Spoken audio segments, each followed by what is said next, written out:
Ghostbusters Afterlife, directed by Jason Reitman. So this guy has only really directed like one film that I've actually seen, and that was Juno, but he also directed The Frontrunner starring Hugh Jackman, and Tully in Young Adult, which starred Charlize Theron. So yeah, he's got a few, films underneath his belt. Plus he also directed a couple episodes of The Office alongside some other work. But the film stars McKenna Grace, Finn Wolfhard, Paul Rudd, Carrie Coon, Bill Murray, alongside some other familiar faces. So Ghostbusters Afterlife is a sequel that follows the storyline and events of the original films. But this time around, decades have passed, and we're now following a single mother and her two kids who eventually finds out that their grandfather was one of the original Ghostbusters. So believe it or not, I've actually always been a fan of the Ghostbusters franchise. I mean, I would say that I do fall under more so the casual fan category when it comes to these films, but ever since the original movie came out, which was 1984, I'm not that old, but ever since they came out and I was old enough to watch them, I've pretty much been a pretty casual fan.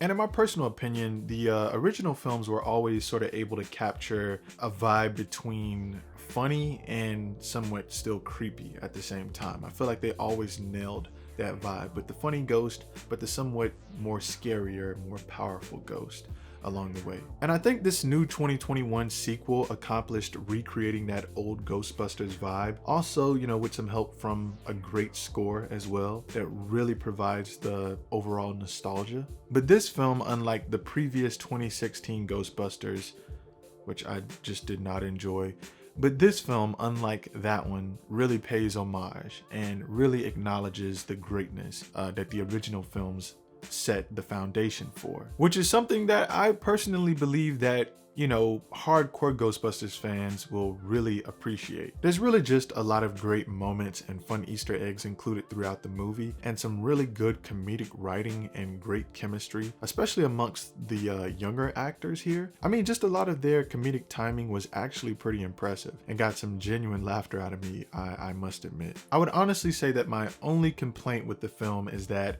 they never really truly explain how the kids really know how to use all of the Ghostbusters gadgets already. Like, they already know and understand exactly what everything does, and there's sort of a period where they have to adapt, but they kind of just dive right into it and just kind of start using these things, these tools, these weapons.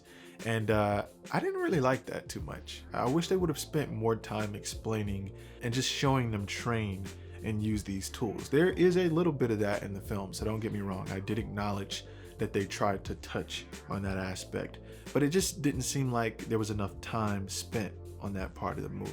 But even with that very small complaint that I had with the film, it did kind of nag me just a little bit, but I will still label it as a small complaint. Overall, I gotta say that this is probably the best sequel to the franchise that they could have done. Honestly, it really is.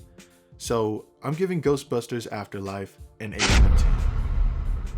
It has great Easter eggs and a fun storyline that ties in pretty seamlessly with the original films, plus somehow they were able to really recapture the magic and nuance that I remember, but also introduce a new generation and pave the way for what could be a very interesting future for the Ghostbusters. But Ghostbusters Afterlife releases this Friday, November 19th, only in theaters.